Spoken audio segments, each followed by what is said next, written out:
Bismillahirrahmanirrahim. Assalamualaikum warahmatullahi wabarakatuh. Alhamdulillahirabbil alamin. Wa bihi nasta'in ala umuri dunya waddin. Wassalatu wassalamu ala asrofil anbiya'i wal mursalin wa ala alihi wa sahbihi ajmain.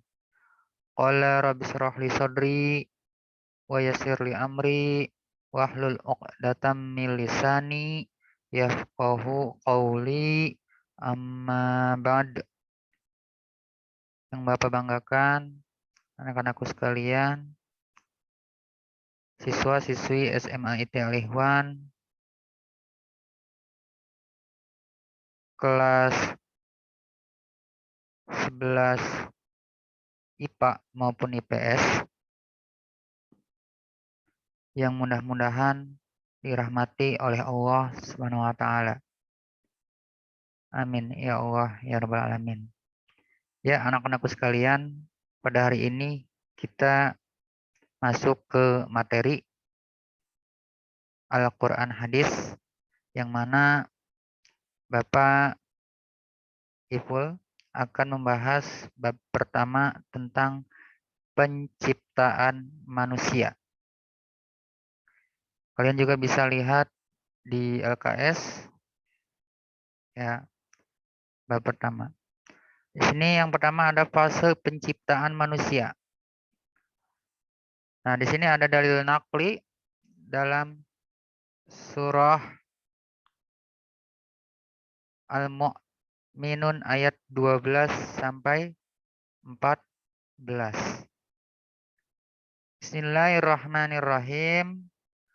Walaqad khalaqnal insana min sulalatin min tin tsumma ja'alnahu nutfatan fi qararin makin.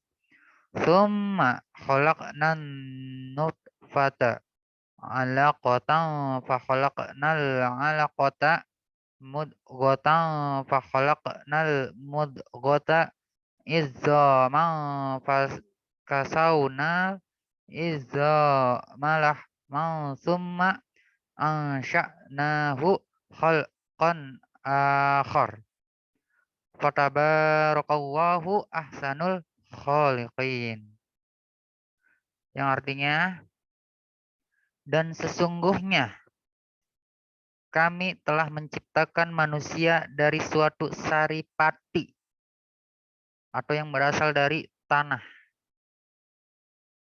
Kemudian kami jadikan saripati itu air mani yang disimpan dalam tempat yang kokoh, yang bernama rahim. Kemudian air mani itu kami jadikan segumpal darah.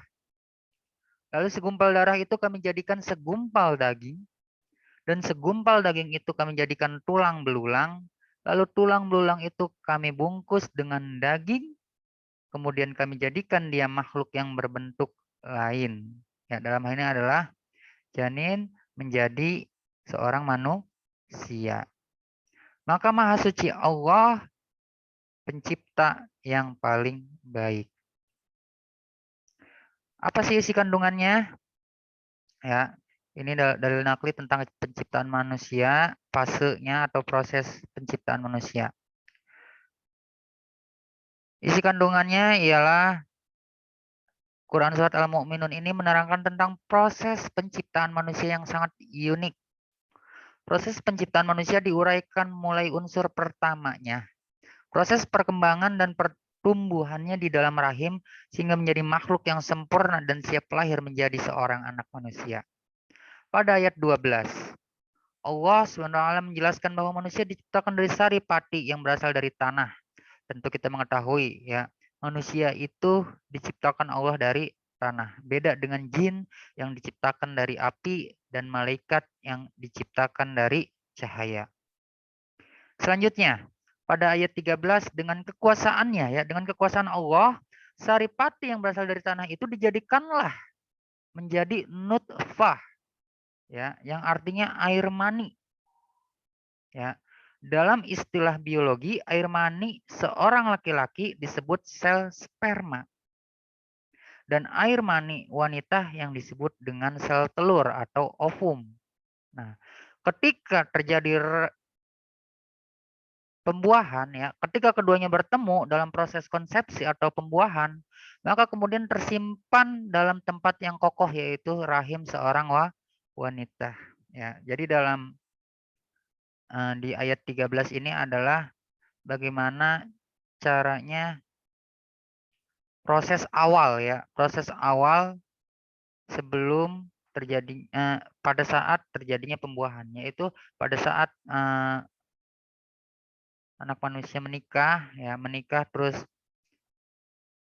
berhubungan ya, lalu di sini ada pembuahan ya.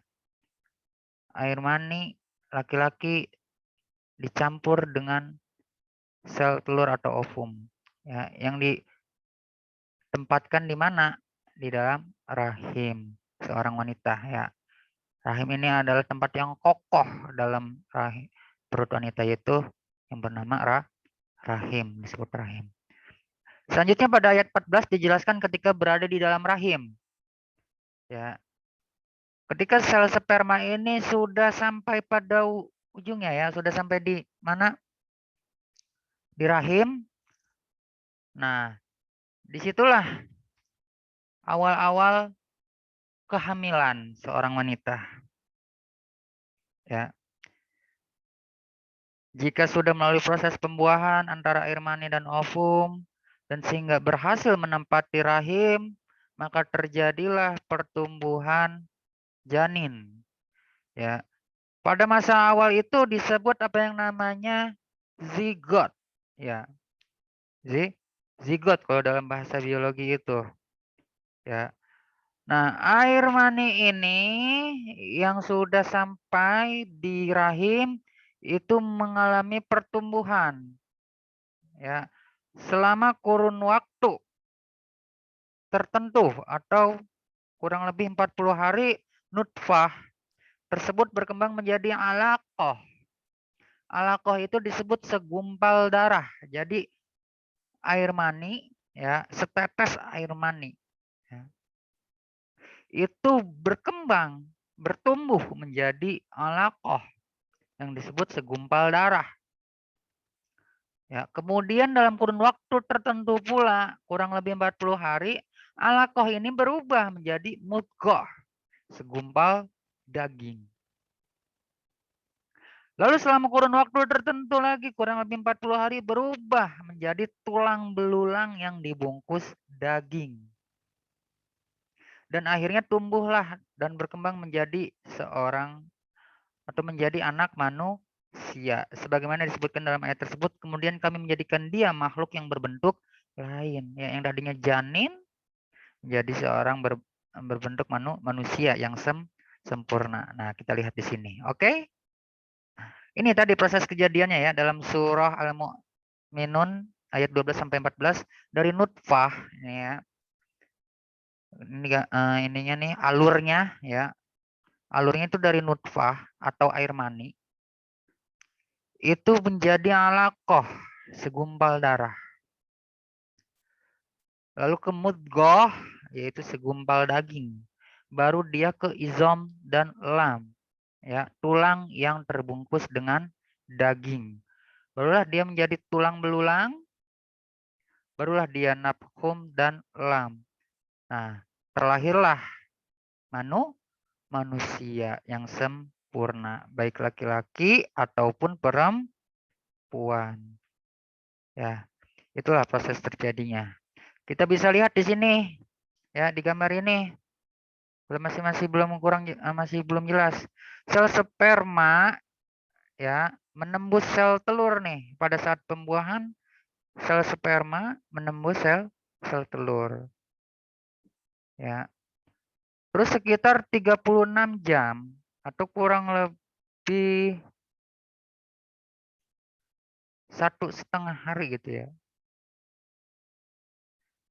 Ya, sekitar 36 jam setelah sel telur dibuahi, sel telur membelah sekali menghasilkan 2 sel. Ini. Lalu setelah 4 minggu, embrio mengapung di dalam kantong berisi cairan. Jantung mulai berdetak dan otak mulai berkembang. Nah, di sini. Jantung sudah mulai ada, otak sudah mulai berkembang, ya enggak?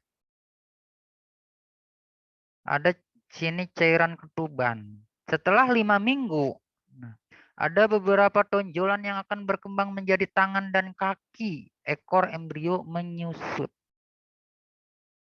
Ya. Terus ada lagi ini tali yang memasuki makanan oksigen dari ibu. Apa namanya? Plasenta. Ya. Plasenta ini adalah fungsinya, ini nih plasenta nih. Ini yang ini nih. Atau mungkin kalau nanti sebutnya mungkin apa ya, tali pusar atau apalah gitu ya. Ini masih ini ke dari rahim atau perut ibu ke anaknya. Nah, nanti anaknya ini makannya dari mana? Ya dari sini, dari plasenta ini. Ya. Tali yang memasuk tuh, ya, tali yang memasuk, tali pusar ini, makanan dan oksigen dari ibu ke anaknya. Setelah 8 minggu, embrio yang kini disebut janin telah memiliki jari jemari yang mungil. Nah, ini udah disebut janin ya setelah 8 minggu atau kurang lebih 2 bulan. Ya. 2 bulan ini mungkin udah agak-agak kelihatan kalau di USG ya, di USG gitu.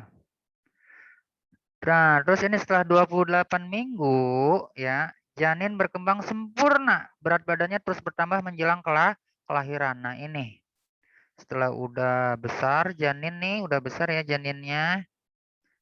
Udah mulai tinggal menunggu kelahiran di sini. Nah, terus sekitar kurang lebih 38 minggu atau maksimal ada yang bilang 40 minggu, bahkan ada yang kurang, ada yang lebih daripada 40 minggu. Setelah pembuahan, kepala janin menjungkir ke bawah, janin siap dilahirkan. Nah, melahirkan itu kira-kira bisa dari 38 minggu ke atas. Atau mungkin bisa jadi ada yang di bawah. Tinggal tunggu nanti lihat instruksi dari dokternya, apakah sudah siap dilahirkan atau belum. Ya, rata-rata sih janin siap dilahirkan itu antara 38 sampai 40 mingguan ya, kurang lebih seperti itu. Ya, inilah proses penciptaan manusia di rahim. Ya. Setelah lahir, gitu kan. Lahirlah ke dunia gitu. Jadilah manusia di bumi seperti itu. Itu fase kejadian manusia. Selanjutnya apa? Kesempurnaan penciptaan manusia. Allah berfirman dalam surah An-Nahl ayat 78. Bismillahirrahmanirrahim. Wallahu akhrajakum min butuni ummahatikum la ta'lamuna syai'aw wa ja'ala lakumus sam'a wal absara wal af'idah la'allakum tashkurun. Dan Allah mengeluarkan kamu dari perut ibumu dalam keadaan tidak mengetahui sesuatu apapun. Dan dia memberi kamu pendengaran, penglihatan, dan hati agar kamu bersyukur. Ya, jadi kita harus pandai-pandai bersyukur. Allah sudah memberikan kita penglihatan, pendengaran, dan apa yang ada di dalam tubuh kita, ya sudah sepatutnya kita bersyukur. Nah, apa sih isi kandungannya? Lihat. Bahwa manusia dilahirkan ke dunia dalam keadaan tidak mengerti apa-apa. Lemah dan tidak berdaya. Tidak bisa melakukan apa-apa. Bahkan membutuhkan bantuan orang lain. Dengan menyadari hal itu, maka manusia akan terjauh dari sifat sombong dan takabur. Ya. Kita dilahirkan ke dunia masih dalam keadaan masih kecil, masih bayi. Mandi, dimandiin. Ya, nggak bisa mandi sendiri kan bayi. Ya, nggak apa sih namanya, kita tuh jadi manusia nggak boleh sombong. Kita lahir ke dunia itu nggak punya apa-apa, telanjang lahir ke dunia itu. Ya, lemah, tidak berdaya. Allah membekali manusia dengan 3 hal, pendengaran, penglihatan, dan hati nurani, agar manusia bersyukur dan memanfaatkannya dengan baik untuk meraih ilmu pengetahuan. Allah lebih dahulu menyebutkan pendengaran daripada penglihatan.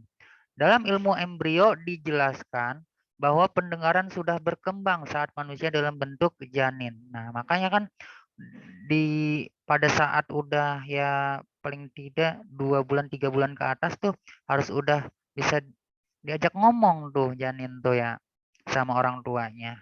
Itu udah bisa mendengar gitu kan. Perkembangan telinga akan sempurna apabila janin telah berusia 5 bulan. Nah, 5 bulan ke atas akan lebih ini lagi pendengarannya, telinganya. Sedangkan mata akan mencapai kesempurnaan setelah kelahiran. Gitu ya. Jadi nggak bisa langsung melihat mata itu. Mungkin 1 hari pertama gitu ya, dia bahasanya nggak bisa lihat jelas gitu. Ya baru nanti sudah 2 hari 3 hari ke sana akan lama-lama akan bisa melihat jelas, akan bisa mengenali orang tuanya, siapa keluarganya dan sebagainya ya. Gitu. Jadi janin sudah mampu mendengar suara namun belum mampu melihat cahaya dan gambar gitu. Nah, itu tentang kesempurnaan manusia. Ya, kita punya pendengaran, telinga untuk mendengar, mata untuk melihat, mulut untuk berbicara, tangan untuk apa namanya? Bisa memegang, makan dan sebagainya, kaki ya untuk melangkah. Yang pastinya seluruh badan kita ini kita menjadi apa namanya ya? Pemimpin daripada badan kita ini. Hati yang menjadi pemimpin ya. Ya, kemana? Ke otak. Yang baik apa yang buruk gitu kan. Karena nanti semua ini akan menjadi saksi di akhirat kelak. Ya.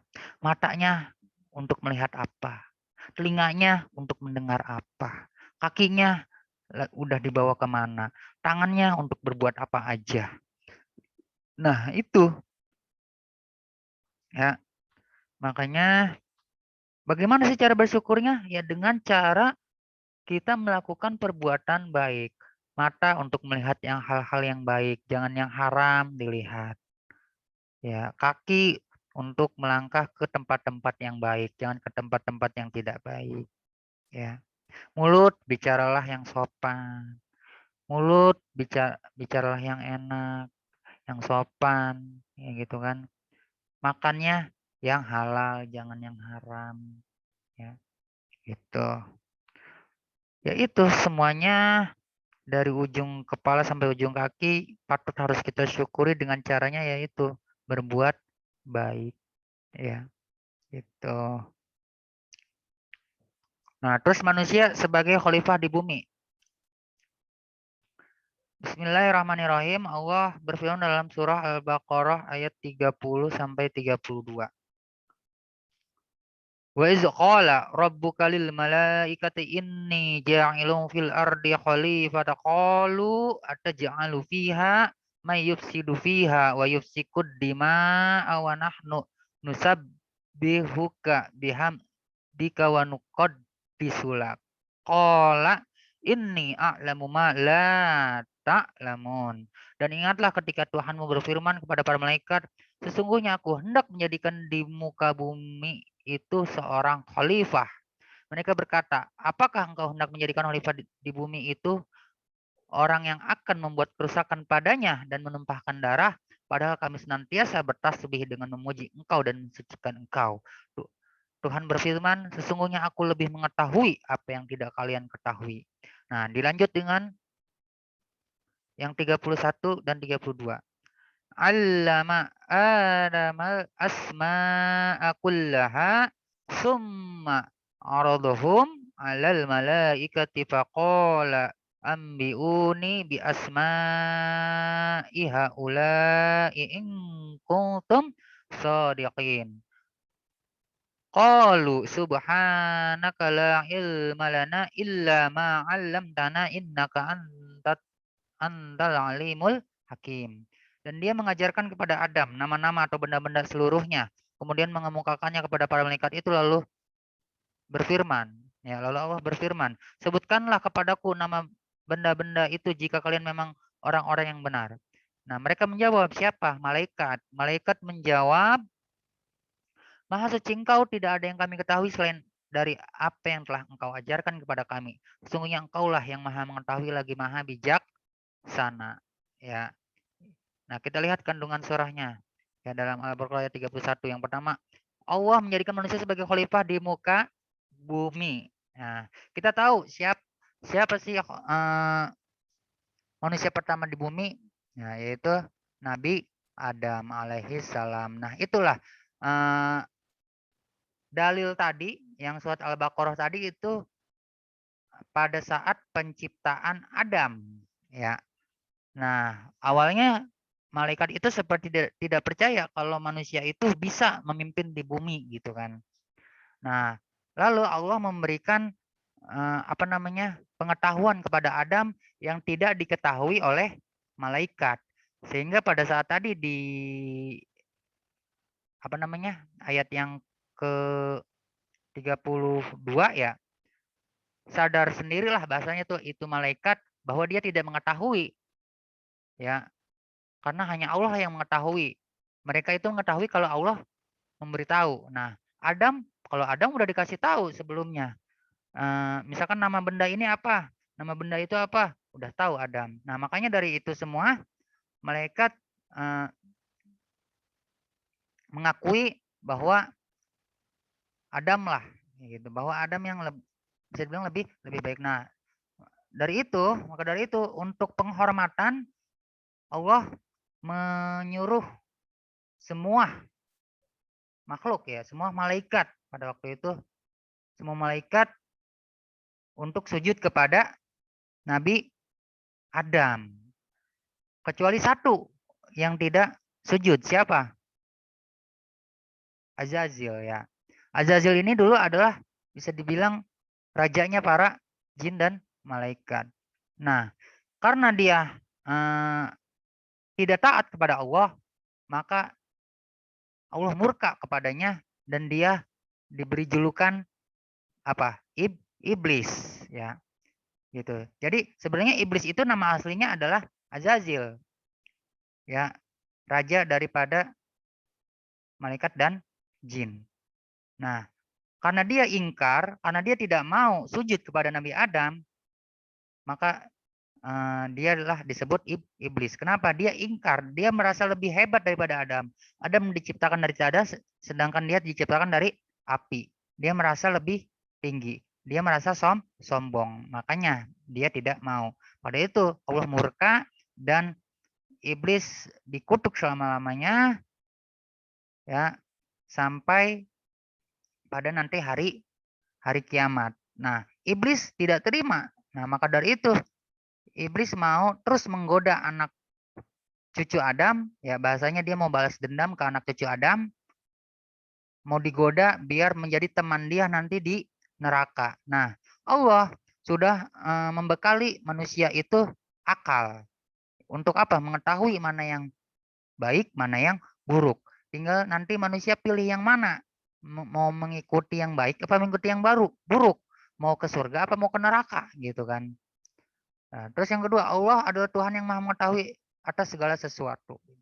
Ya, tentulah ya Allah yang namanya Allah mengetahui, Maha mengetahui ini di segala alam semesta ini. Terus yang ketiga, malaikat bertanya kepada Allah, mengapa Allah menjadikan manusia sebagai khalifah di muka bumi, padahal manusia adalah makhluk yang sering menumpahkan darah dan membuat kerusakan. Ya tadi, ya awalnya malaikat itu tidak percaya, akhirnya percaya setelah Allah membekali Adam dengan pengetahuan. Malaikat, ya malaikat ini maksudnya, ini tipe malaikat. Malaikat adalah ciptaan Allah yang senantiasa bertasbih dengan memuliakan dan mensucikan Allah. Nah, malaikat ini tidak punya nafsu seperti manusia dan jin ya. Jadi malaikat ini taat ya taat terus sampai hari kiamat. Gitu. Nah, kalau jin, setan, iblis itu ya jahat-jahat terus. Tapi ada yang baik gitu kan. Ada jin Islam namanya. Tapi yang jahat itu setan, iblis itu adalah sifat ya, bukan namanya tapi sifatnya. Gitu. Allah yang mengatur semua urusan di muka bumi termasuk manusianya dan setiap manusia adalah khalifah. Ya, khalifah apa itu Pak? Khalifah itu adalah pemimpin. Khalifatul ard, pemimpin di bumi. Ya, kita manusia, anak cucu Adam. Dulu Nabi Adam yang memimpin bumi, sekarang kita.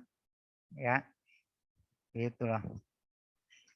Nah, terus ada kandungan surah Al-Baqarah ayat 31, Allah mengajarkan Nabi Adam alaihissalam nama-nama seluruhnya, yakni memberinya potensi pengetahuan tentang nama-nama atau kata-kata yang digunakan menunjukkan benda-benda atau mengajarinya fungsi benda-benda. Nah, di sini ya, Allah memberikan pengetahuan kepada Nabi Adam ya yang tidak diketahui oleh malaikat gitu. Ya. Terus kandungan surat Al-Baqarah ayat 32, para malaikat yang ditanya itu secara tulus menjawab sambil menyisikan Allah, "Ya Allah, kami tidak ada pengetahuan bagi kami ya, tidak ada pengetahuan bagi kami selain dari apa yang Engkau ajarkan kepada kami." Misalkan malaikat ini diajarkannya untuk bertasbih, ya udah bertasbih aja bisanya. Dia hanya diajarkan untuk sujud, ya sujud aja bisanya. Ya. Jadi bagaimana perintah Allah kepada malaikat tersebut udah itu aja terus yang dilakukan kalau malaikat. Beda dengan manusia dan jin. Nah, manusia sudah dibekali akal, sudah dibekali ilmu pengetahuan. Nah, tinggal bagaimana cara mengaplikasikannya agar kita tidak terjerumus ke apa namanya? Iblis. Ya, menjadi tidak terjerumus menjadi teman iblis. Nah, dulu manusia, dulu Nabi Adam itu ada di surga. Ya. Ya, Nabi Adam itu ada di surga. Ya, setelah peristiwa sujud itu ya, terus Nabi Adam kan bersama Siti Hawa berada di surga. Nah, iblis ini kepengen menggoda Nabi Adam dan Siti Hawa agar terjumus ke lembah dosa. Akhirnya apa? Di situ Nabi Adam dikasih tahu, di surga itu silahkan mau ngapain aja silahkan. Salah satu, jangan mendekati yang namanya pohon khuldi. Segala cara dicoba. Entah itu alasannya untuk buah kekekalan dan lain sebagainya. Akhirnya eh, tergoda lah melalui Siti Hawa. Tersingkaplah tuh auratnya. Nah, sehingga apa? Allah ini tidak suka. Akhirnya Nabi Adam dan Siti Hawa diturunkanlah ke bumi dengan secara terpisah ya. Tinggal kalian lihat kisahnya Nabi Adam dan Siti Hawa ya. Seperti itu. Sehingga akhirnya ya emang sudah ketentuan Allah ya. Keturunan Nabi Adam itu di dunia, di bumi, sehingga terlahirlah anak cucu Adam sampai sekarang ya. Anak cucu Adam terlahir dari kurang lebih ada 40 kali lahir kembar semua, ada yang meriwayatkan seperti itu ya, dan sebagainya. Itu untuk isi kandungan surah Al-Baqarah ayat 31 sampai. Oke, terima kasih atas perhatiannya. Mungkin ini saja yang dapat Bapak sampaikan ya. Untuk materi ini kurang lebihnya mohon maaf. Hadanallah wa iyyakum ajmain. Wassalamualaikum warahmatullahi wabarakatuh.